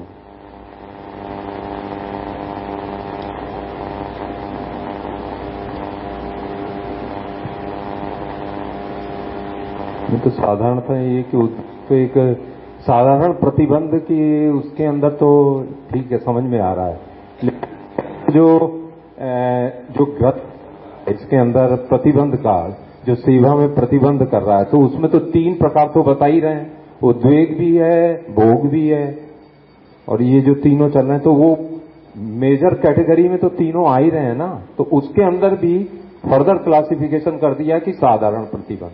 ब्रॉड कैटेगरी में तो प्रतिबंधक हैं ही ये तीनों, उद्वेग और ये जो, और उसका सब क्लासिफिकेशन करके फिर वो साधारण प्रतिबंध हो गया। उसके अंदर फिर भगवतकृत प्रतिबंध हो गया।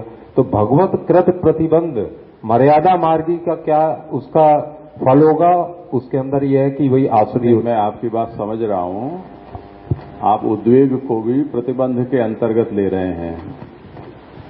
महाप्रभु ने उद्वेग को प्रतिबंध से अलग गिनाया है, और लालू भट्ट जी ने नवरत्न के उद्वेग से सेवा फल में कहा गया उद्वेग को अलग गिनाया है। तो हम उनको एक तो नहीं कर सकते हैं ना। जैसे पकवान, पकवान का मतलब क्या होता है? कई तरह के पकवान आपको मैं खिलाऊंगा, यानी व्यंजन, इस अर्थ में उसका अर्थ होगा ना।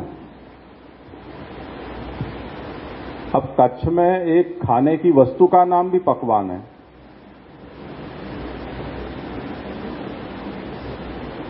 तो कई प्रकार के पकवान आपको खिलाए जाएंगे। अब उसको 5-15 चीजें परोस दी, उसमें किसी ने पूछा कि ये क्या है, तो ये पकवान है। अब वो उसका दिमाग का दही हो जाएगा कि 15 पकवान हैं और उसमें ये भी पकवान ही है, तो दूसरे 14 क्या है ये बताएं, क्योंकि वो भी पकवान है। अब तो उसका कोई समाधान हो ही नहीं सकता। तो जब हम किसी शब्द को तय करते हैं कि हम इस शब्द का प्रयोग करेंगे, तो उसका अर्थ निर्धारित होना चाहिए ना कि इस शब्द को हम किस अर्थ में प्रयोग करेंगे। वही बात लालू भट्ट जी ने बड़ी मेहनत करके आगे समझाई कि सेवायाम प्रतिबंधकत्रयम, महाप्रभु के शब्द हैं। सेवा में 3 प्रतिबंधक होते हैं, उद्वेग, प्रतिबंध और भोग। ये पकवान में पकवान आ गया। अब आप उद्वेग को प्रतिबंध कह रहे हो, तो प्रतिबंध को क्या कहोगे? ये समस्या है। तो जो शब्द जिस अर्थ में व्याख्याकार हमको समझा रहे हैं, उसी अर्थ को पकड़े रहोगे, तब तो विचार चलेगा। नवरत्न वाला उद्वेग आप यहां लेकर आओगे, तब तो समस्या हो जाएगी। उसको आप फिर प्रतिबंध में घटा दोगे, तो बेचारा प्रतिबंध रोने लगेगा, मेरा अर्थ क्या होगा? अब वो तो उद्वेग को आपने दे दिया। तो लालू भट्ट जी बेचारे मेहनत करके सब बात समझा कर तो आए कि कहने के लिए तो उद्वेग और भोग ये भी प्रतिबंध ही है, पर फिर प्रतिबंध को के बाद इन दोनों को नाम देकर अलग गिनाया क्यों? अब एक तो गिनाया और फिर आप उसको मिला दे रहे हो एक साथ, तो मुर्गी जान से जाए और मियां को स्वाद ना आए, ऐसी स्थिति हो गई। तो थोड़ी जटिलता टेक्सचुअल है, वैचारिक नहीं है। तो जिस तरह से शब्द प्रयोग हो रहे हैं, उसके एक एक शब्द के अर्थ को परिभाषित करते जाएं, उसको दूसरी परिभाषा के साथ मिला न देनी तो खिचड़ी हो जाएगी। तो अब आप इसको इस तरह से समझें कि उद्वेग का मतलब उद्वेग ही होता है, उसका अर्थ प्रतिबंध नहीं है। अगर आपको समस्या है तो प्रतिबंध की जगह महाप्रभु के शब्द को आप इस तरह से कहें कि भगवत सेवा के फल की प्राप्ति में बाधक 3 होते हैं, प्रतिबंध नहीं, बाधक 3 होते हैं।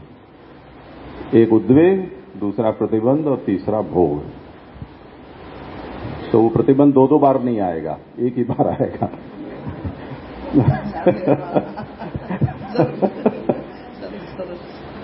जी एक प्रश्न था। जब हम आसुरी जीव के महाप्रभु जी यहाँ पर बात कर रहे हैं और उसके क्लेश के उपाय के लिए ज्ञान मार्ग का भी जो उपाय बता रहे कि ऐसा जीव, उसको अगर क्लेश हो रहा है कि भाई प्रभु मुझे फल देना नहीं चाहते, तो वो ऐसा सोच सकता है कि प्रभु की यही इच्छा है और उससे वो संतुष्ट हो जाए। तो उस जीव को पहले ऐसा ज्ञात कैसे हो सकता है कि प्रभु उसको फल देना नहीं चाहते हैं? वो तो वो ही जाने, हम क्या कह सकते हैं, कोई कुछ नहीं कह सकता है। अगर हमें ऐसी परिस्थिति होती है तो हम आत्म परीक्षण तो हमें ही करना होगा। तो जो जीव है उसी को अपनी परिस्थिति का मूल्यांकन करके और किसी निर्णय पर पहुंचना है। ओके। और दूसरा जो इसके सामान्य सब जानने के उपाय बताए जाते हैं। जैसे आप किसी भी कारण को, एलर्जी टेस्ट होता है, उसमें क्या यही होता है ना कि आप एक एक चीज को अपने जीवन व्यवहार में से निकालते जाएं, तो थियरी ऑफ एलिमिनेशन के रूप में, तो एक एक चीज को हटाते जाओ। फिर भी यदि वो वस्तु आपकी समस्या वहां पर है, तो जिसको आपने छोड़ा है उसके कारण ये नहीं हुआ है, कोई और कारण हुआ, ऐसा सोचना पड़ेगा। तो ये तो एक लंबी प्रक्रिया है। तो आपने क्या साधना की है वो आप ही जानते हो, किस तरह से की है वो भी आपको ही पता होगा, तो दूसरा तो कोई उसको कैसे कह पाएगा। और जब ये ऐसा सोचता है, ऐसा आसुरी जीव की प्रभु की यही इच्छा है, तो ऐसा सोचने को शरणागति बोल सकते हैं कि नहीं बोल सकते हैं?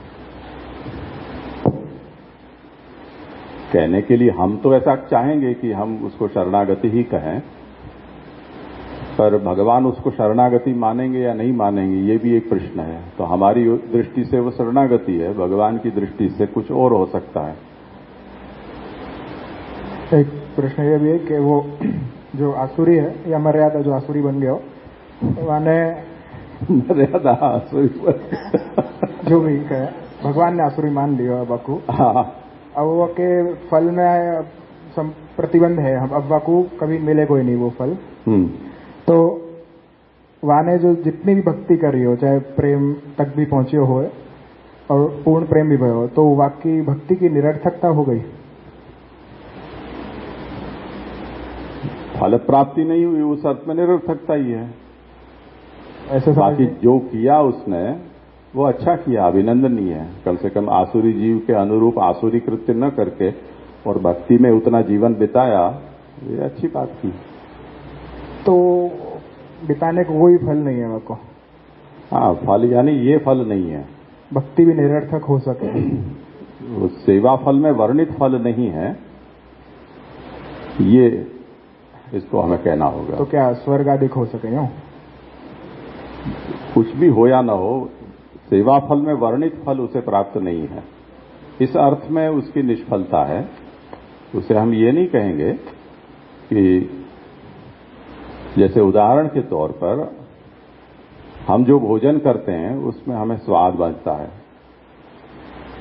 हमारा पेट भी भरता है, तो शरीर को जो भी पोषक तत्व की आवश्यकता है वो पोषक तत्व भी उसमें से प्राप्त होते हैं। तो तुष्टि ही पुष्टि ही क्षुदपायोनुभासम, सामान्य भोजन के 3 फल होते हैं। पर हम सब लोगों का अनुभव है कि भरपेट भोजन हो जाने के बाद घर वाले ये भूल जाते हैं कि अरे ये आपको पसंद की वस्तु तो परोसना ही भूल गए, और अचानक वो डिब्बा निकला या फ्रिज में से कुछ चीज निकली, तो हम तो उठने ही वाले थे पत्तल पर से कुल्ला करने के लिए, पर फिर बैठ गए कि हम तो बैठे हैं, आने दो। अब हम भूख मिटाने के लिए भोजन नहीं करेंगे, ना हमारे शरीर को पोषक तत्व की आवश्यकता है इसलिए भोजन करेंगे, स्वाद के लिए भोजन कर लेंगे। स्वाद तो मिल गया ना। उस तरह से यदि सेवा का जो फल यहां वर्णित है उस प्रकार का फल भगवान उसको नहीं देते हैं, तो वो उसका मुख्य फल की प्राप्ति का अधिकारी नहीं हुआ, ऐसा उसका मतलब हुआ। अफल तो कोई क्रिया होती ही नहीं है, भगवत भजन की बात छोड़ दो, लौकिक क्रिया भी निष्फल नहीं होती है, कुछ न कुछ तो फल उसका होता ही है। तो जो कुछ भी होगा वो उसको फल प्राप्त होगा। जैसे भक्ति का फल ये नहीं मिला तो न सही, और उसने धर्माचरण तो किया, भगवत भजन भी धर्माचरण तो है ना, तो धर्माचरण का जो फल है वो उसे मिल जाएगा। भगवत नाम के बहुत पुण्य बताए गए हैं, तो कुछ पुण्य उसके संचित हो गए। भगवत भजन में जीवन यापन किया,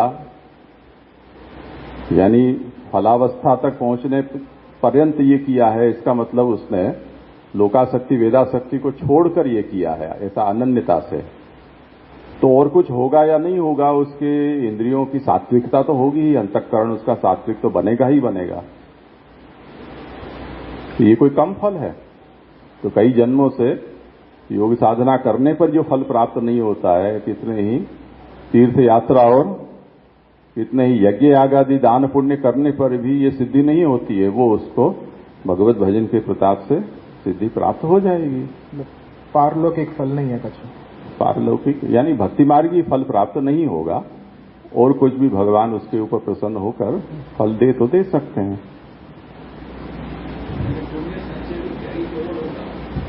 हो सकता है। अब ये क्योंकि फलदान भगवान के हाथ का विषय है और यहां भगवान विपरीत पड़े हैं, तो जो देंगे वो भगवान ही देंगे और भगवान ही जानेंगे कि उसको क्या देना है।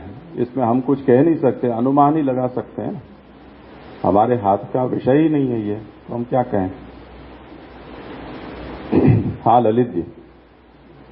हाँ, ये मेरा ही प्रश्न था कि समस्त षोडश ग्रंथ जो है महाप्रभु जी ने इस मार्ग पे चलने वाले अनुयायियों के लिए एज ए कर्तव्योपदेश फलोपदेश के रूप में प्रकट किए हैं, और उसी अंतर्गत हम इस ग्रंथ का चिंतन कर रहे हैं। हाँ, तो वो इसमें भी भाव यह है कि हम पुष्टि मार्ग पे साधक हैं, तो इस विवृत्ति को हम देख रहे हैं। अब इसमें सिर्फ एक पंक्ति ऐसा लग रहा है कि लालू भट्ट जी ने पुष्टि मार्गी साधक के लिए की है, और बाकी की पंक्तियां तो पूरी मर्यादा जीव पे घटित हो रही है। हाँ। तो ये विवृत्ति मतलब हम लोगों के लिए कितनी एप्लीकेबल है? हम तो अपने आप को ऐसा मान रहे हैं कि हम पुष्टि मार्ग के साधक हैं, तो फिर हमारे लिए कितनी एप्लीकेबल है, ये थोड़ा सा प्रश्न आ रहा है। वो ये है कि कई लोगों की भ्रांति इससे दूर हो सकती है कि हम पुष्टि मार्गी हैं।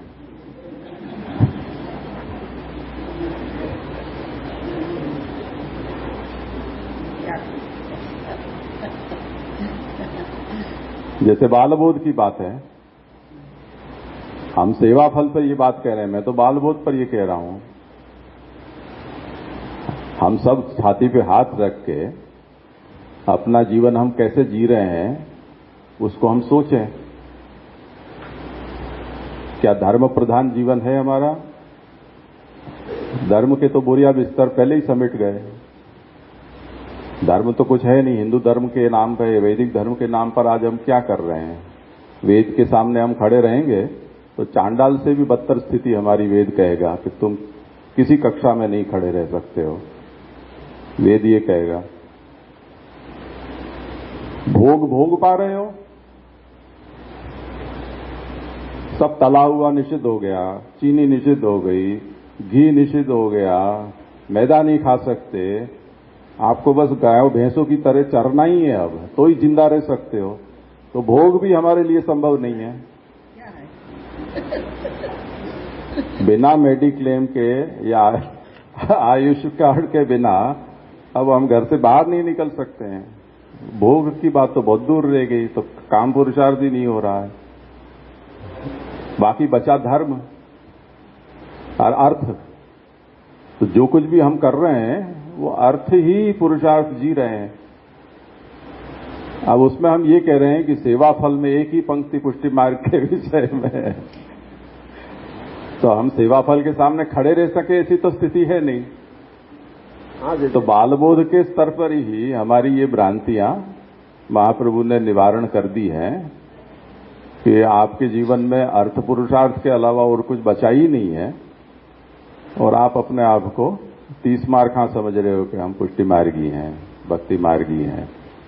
तो मेरा कहने का मतलब ये है कि ये बहुत ही लालू भट्ट जी की जो दृष्टि है वो भी बहुत ही सटीक है और सोचने लायक है। रही बात ये कि हमारी अपेक्षा ये है कि यहां सब कुछ अनुष्ठान में उपयोगी हो, ऐसी ही बातों का निरूपण यहां सब हो, तो ऐसा जरूरी नहीं है ना। हमने जैसे बालबोध में ये देखा कि बालबोध यदि नारायण दास को कहा गया है और नारायण दास को बालबोध से पुष्टि मार्ग समझ में आया है, तो उसकी अन्य पुरुषार्थ में फल बुद्धि है, उसका निवारण करने में बालबोध सहायक हुआ है। इस अर्थ में पुष्टि मार्गी को बालबोध कहा गया है, उसकी उपयोगिता इस अर्थ में है। यही बात है वो सेवा फल के विषय में भी समझनी चाहिए कि जो एक अंश या 2 पंक्तियां 3 पंक्तियां सेवा के फल के विषय में महाप्रभु आज्ञा कर रहे हैं और अन्य जो बातें हैं वो हमारी फल विषयक भ्रांतियों को दूर करने वाली हैं, तो उन भ्रांतियों का निवारण करने में उपयोगिता भी तो कोई कम उपयोगिता थोड़ी है। तो लालू भट्ट जी ये कहना चाहेंगे। तो रही बात यह कि लालू भट्ट जी कहीं कोई महाप्रभु के वचन की अन्यथा व्याख्या कर रहे हैं, ऐसा अगर हमें लगता हो तो हमें उसको सिद्ध करना चाहिए। वो वचन से तो एक अक्षर भी यहां वहां हो नहीं रहे हैं, जो भी कुछ कहा है वो उन्होंने महाप्रभु के और शास्त्र के वचन के आधार पर ही बात कही है। तो ऐसा अभिप्राय महाप्रभु का नहीं हो सकता, ये हम कैसे कह सकते हैं? नहीं, ये बात तो नहीं।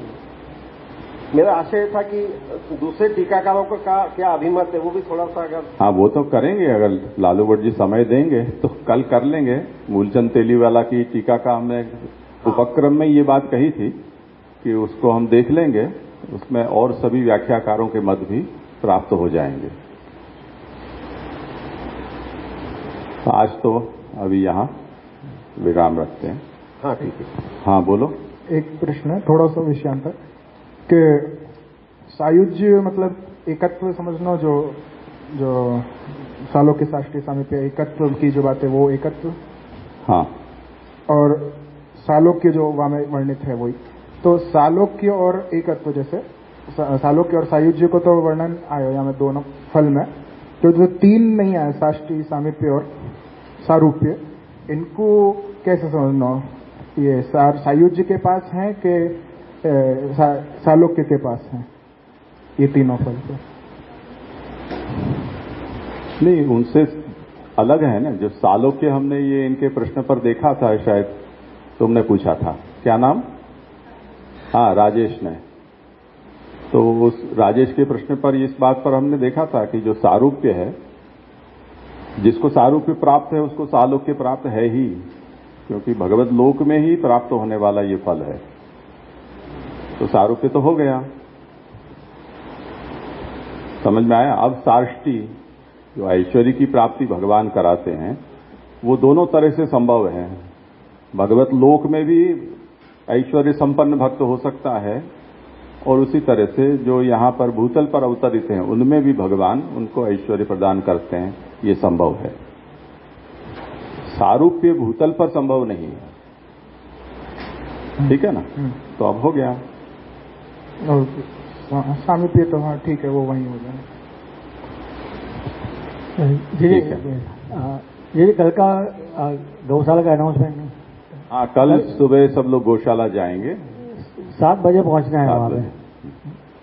दड़ई न चरणन के रो भरोसो, दड़ई न चरणन के, श्री वल्लभ नख चंद्र छटा बिन, सब जग माज अंधेरो भरोसो, दड़ई न चरणन के, साधन और नहीं या कली में, जासु होय निवेरो, सूर कहा कहे द्विविध आंधरो, बिना मोल को चेरो भरोसो, दढ़ई न चरणन के रो, दढ़ई न चरणन के रो भरोसो, दढ़ई न चरणन